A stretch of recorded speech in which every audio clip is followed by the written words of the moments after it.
Welcome to my Procreate workshop. I have gestures in this presentation. In case it is a little bit difficult for you to understand what I'm saying, you can just go back and refer to this slide to understand what you're supposed to actually do with your finger to a thing to make an action happen.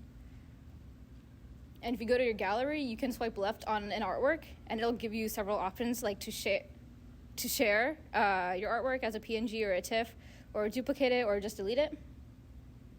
And then you can also stack things in your gallery, stack artworks. So if you hit select and you select a couple artworks and then you hit stack, it'll just clean everything up and put everything in the space of one artwork instead of 8. And there's another way to do this. You can just select several artworks and then make a stack. And then if you have one left over, you can just drag and drop it into the stack as well.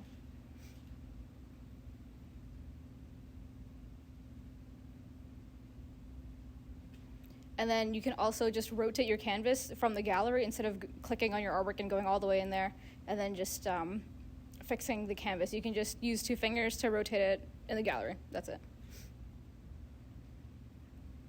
You can also zoom in on an artwork instead of clicking on it. So if you use your fingers to make a zoom out motion on an artwork, it'll just take up the whole screen. And you can also pinch it to go back to your gallery. You can also swipe left and right to cycle through your artwork.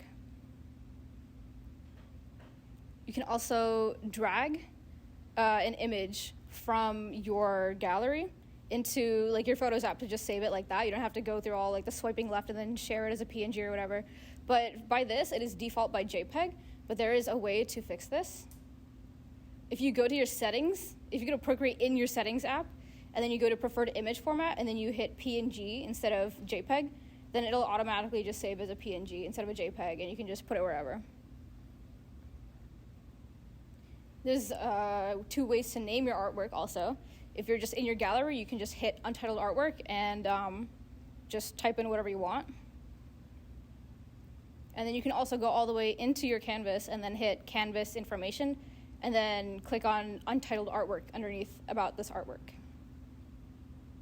You can also in here check the dimensions of your artwork, the pixels or inches or feet or whatever, and then the layers, how many you have, how many are available, and then your color profile, whether it's CMYK or RGB, and video settings, because Procreate has what are they called, speed paint options as well, and then statistics, like how many brush strokes you made or the time you spent on your artwork.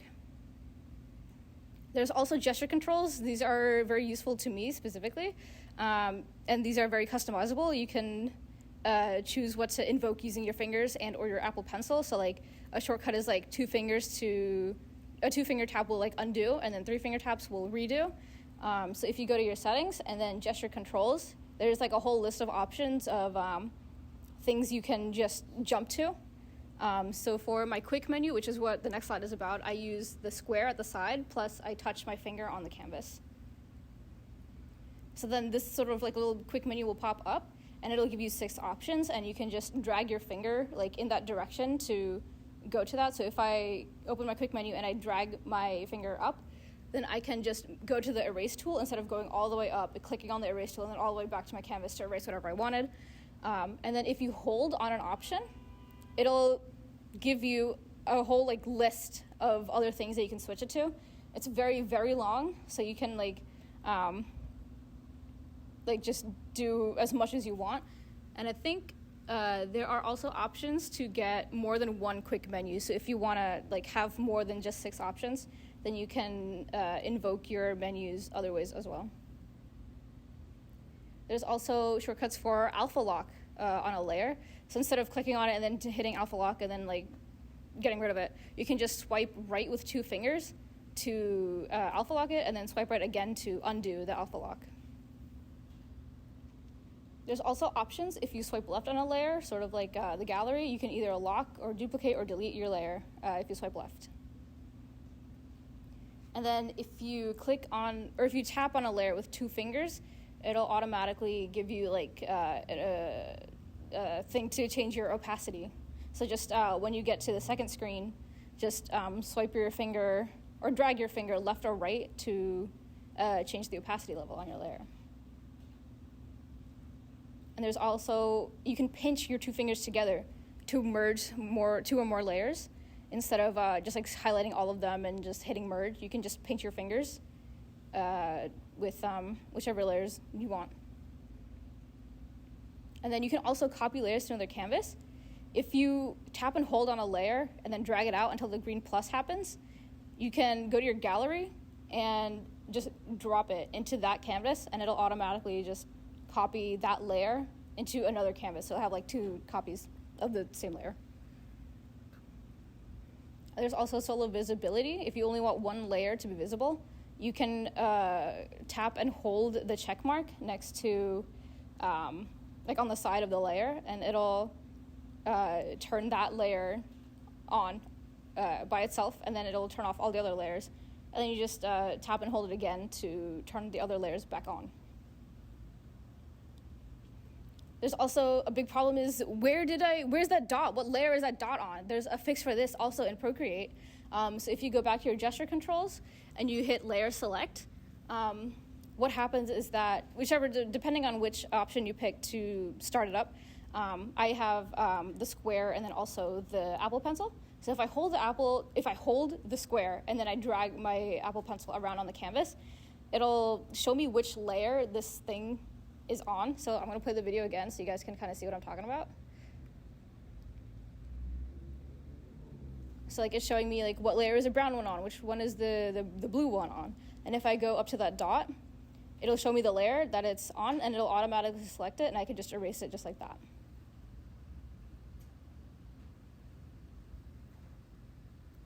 Okay, the selection tool, there's also a save and load option. I don't use this one as much. I should, but if you select something using the selection tool, then you can hit save and load, and you hit the plus sign, and it'll save that selection for you. So if you have to go back to that selection again and again, you won't have to make it a bunch of times. You can just hit save and load, and then just click on the one that you wanted to select.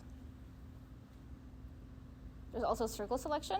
So if you draw an ellipse, but you want a perfect circle, just draw the ellipse, and then touch your canvas with a finger, and then it'll automatically like snap to a perfect circle.